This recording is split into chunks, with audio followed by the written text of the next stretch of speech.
you've got a brick perimeter all the way around on 3 sides. Right. And if you go to where the trash can is and look down the length of the front of the garage. Front of the garage. I got it. That's the... Okay. You can see where the middle has bowed out about 2 inches.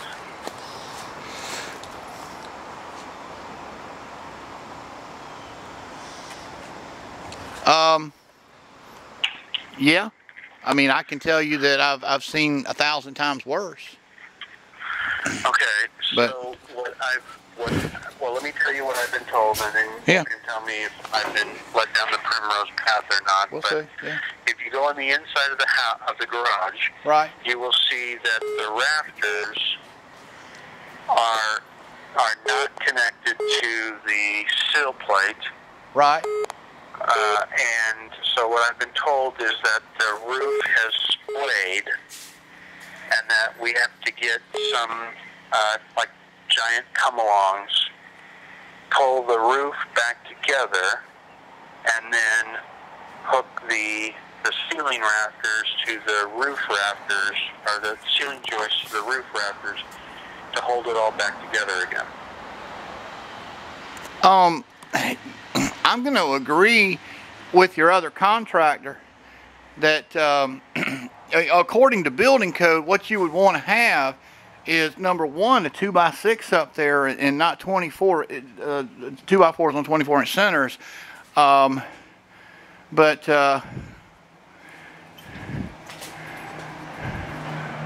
I'm looking at the gap consistently between these, assuming they've been here since 1922, and first one I'm seeing is butt up to 0, and it should increase on a consistent pattern, and they don't, because rafter number 4 approximately 2 inches, rafter number 5 approximately 1/4 inch, rafter number 6 is 2 inches, rafter number 7 is 1/2 inch.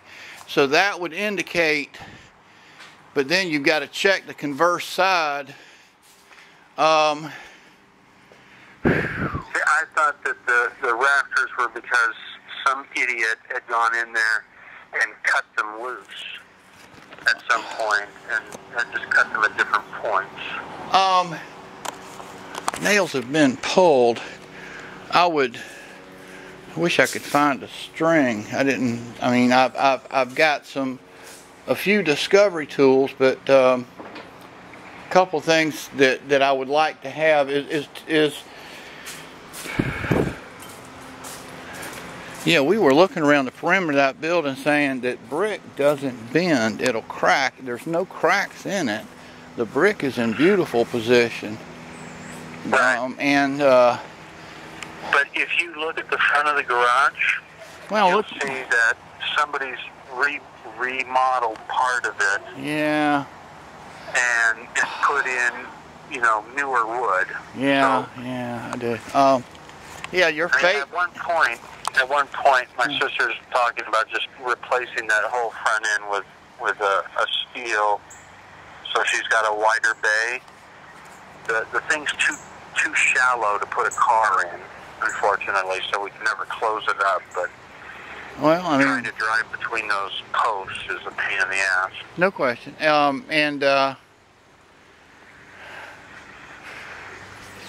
Here again, John is a structural civil engineer, the one qualified to ask these questions to. I can give you good answers based on my experience. And I see the issue, and I agree that if I was going to build you from scratch, I wouldn't do it like this. I would definitely want those attached. But to employ a giant come along, I don't know. It's and I don't see.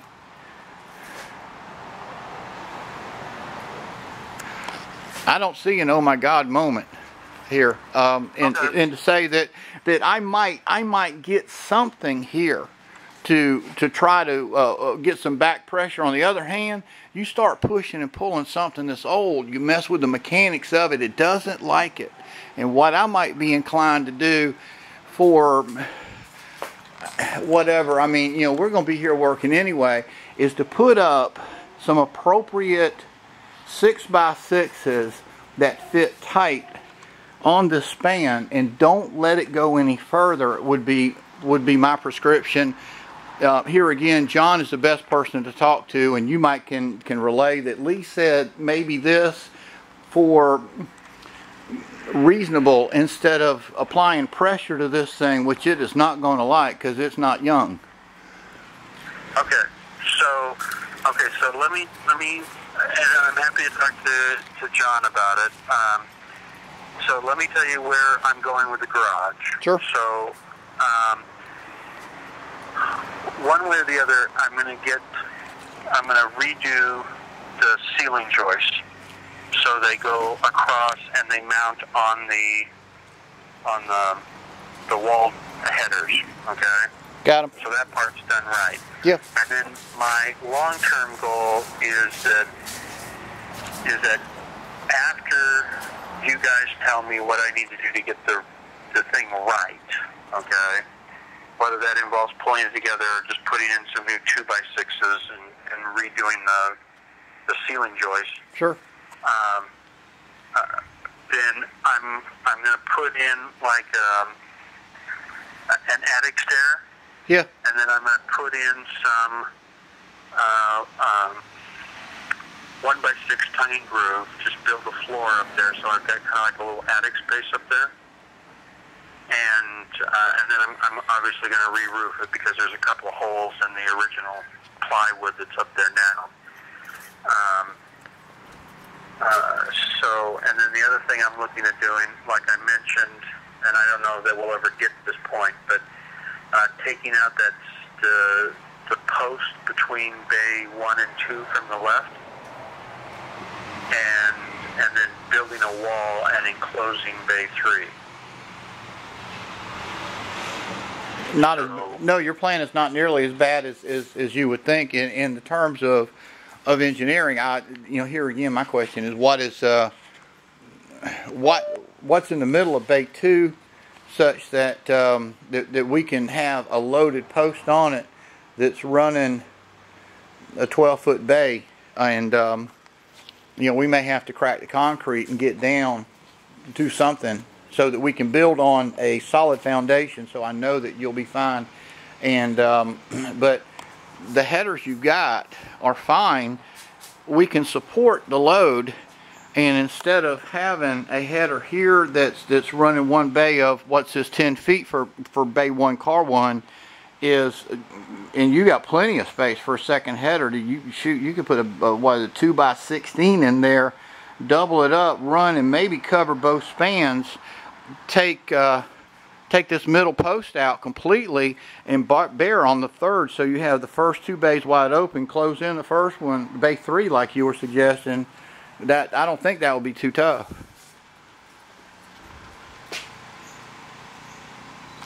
And I think I lost you.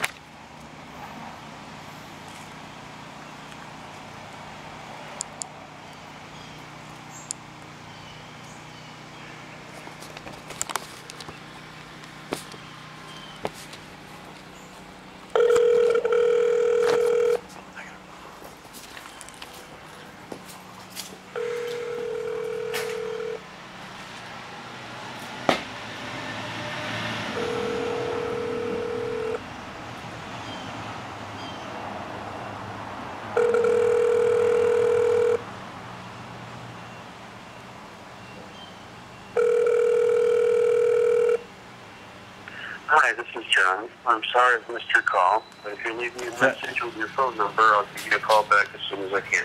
Thanks. Bye. Hey John, I just lost you. I don't know why. My phone went beep, and I thought it was somebody trying to get me. But to run through this again really quick, you see those 2 headers on top of bay 1 and 2?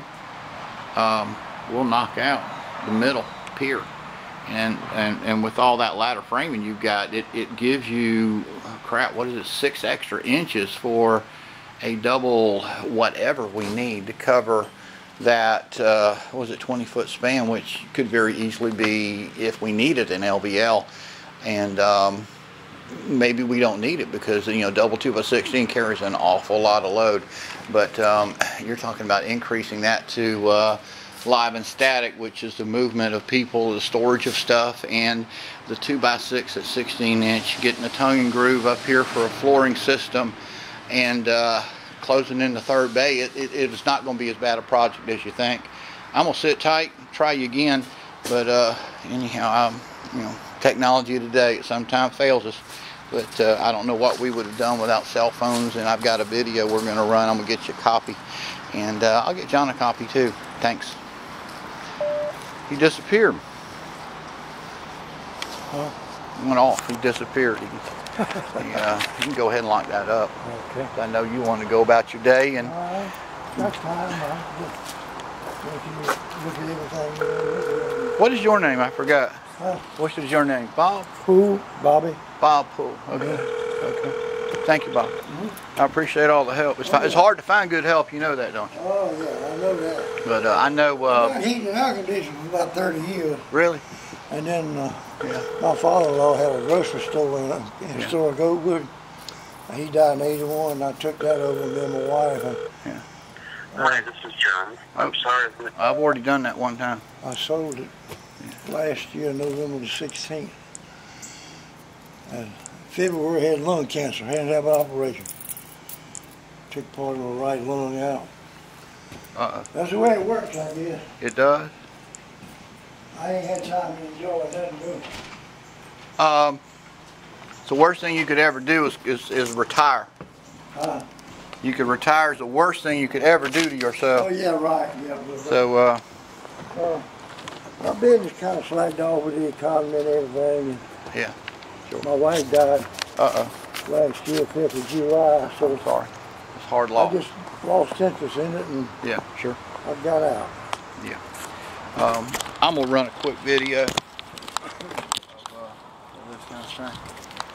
The guy that built this house built this one, and they moved in it, and his wife didn't like it. Hey, Lee.